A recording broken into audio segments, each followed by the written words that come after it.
എല്ലാവരും ഫോൺ ഉപയോഗിക്കുന്നവരാണ്. മിക്കവാറും പേര് ഫോണിൽ ലോക്ക് ഇടുന്നവരാണ്. ഫോണിൽ ലോക്ക് യൂസ് ചെയ്യാത്ത ആരെങ്കിലും ഉണ്ടോ? ഇപ്പോൾ ഞാൻ എൻ്റെതായിട്ടുള്ളൊരു കോഡ് ഇതിൽ കൊടുത്തിട്ടുണ്ട്. അൺലോക്ക് ചെയ്യാൻ പറ്റുമോ നോക്കി? പറ്റുന്നില്ല അല്ലേ?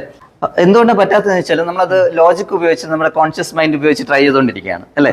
പക്ഷേ ഞാൻ സബ് കോൺഷ്യസ് മൈൻഡിലേക്ക് ഞാൻ സെറ്റ് ചെയ്ത പാസ്കോഡ് ഒന്ന് സെൻഡ് ചെയ്യാൻ ശ്രമിക്കാം. ഓക്കെ, അതിന് വേണ്ടിയിട്ട് നമുക്ക് ഹെൽപ്പ് ചെയ്യാനായിട്ട് ഒരു ഡെക്ക് കാർഡുണ്ട്. ഈ കാർഡ് ഈ പിൻകോഡ് കണ്ടുപിടിക്കാനായിട്ട് ഹെൽപ്പ് ചെയ്യും. ഈ ഡെക്ക് കാർഡ് എന്താണെന്ന് വെച്ച് കഴിഞ്ഞാൽ ഇതിനകത്ത് ഓരോ കാർഡിലും ഞാൻ ഒരു സിംഗിൾ ഡിജിറ്റ് നമ്പർ ഓരോ കാർഡിൻ്റെയും പിന്നിൽ എഴുതിയിട്ടുണ്ട്. You can see. So all mixed ആണ്.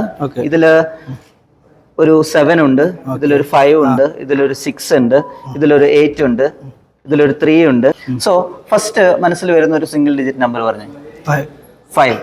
ഓക്കെ, ഞാൻ ഇതിലൊരു 5 എടുത്ത് ഇവിടെ വെക്കുകയാണ് 5. ഇനി വേറൊരു നമ്പർ പറയാൻ പറഞ്ഞാൽ 7. ഓക്കെ, സോ നമുക്ക് ഒരു 7 ഇവിടെ മാറ്റി വെക്കാം. 3 പിന്നെ ഓക്കെ 8. സോ റാൻഡമായിട്ട് സെലക്ട് ചെയ്ത 4 കാർഡുകൾ ഇവിടെ ഉണ്ട്. 5, 7, 3, 8. സോ ഈ കാർഡ് സെലക്ട് ചെയ്യുമ്പോൾ ഇൻഡയറക്ട്ലി ഒരു പാസ്കോഡ് സെലക്ട് ചെയ്യാണ് അരുൺ. ഓക്കെ, ഇതിന്റെ പിന്നിൽ ഞാൻ നേരത്തെ പറഞ്ഞ പോലെ റാൻഡം ആയിട്ടുള്ള സിംഗിൾ ഡിജിറ്റ് നമ്പേഴ്സ് ഉണ്ട്. ഇത് നോക്കുകയാണെങ്കിൽ ഇതിന്റെ പിന്നിലുള്ളത് ഒരു 3 ആണ്, ഇവിടെ ഉള്ളത് ഒരു 1 ആണ് അല്ലേ? ഈ കാർഡിന്റെ പിന്നിലാണെങ്കിൽ ഒരു 4 ഉണ്ട്, ഇതിന്റെ പിന്നിലാണെങ്കിൽ ഒരു 2 ഉണ്ട്. ഓക്കെ, ഇപ്പൊ നമുക്കൊരു 4 ഡിജിറ്റ് നമ്പർ കിട്ടിയിട്ടുണ്ട്. ആ നമ്പർ ഒന്ന് അതിൽ എൻ്റർ ചെയ്ത് നോക്കി.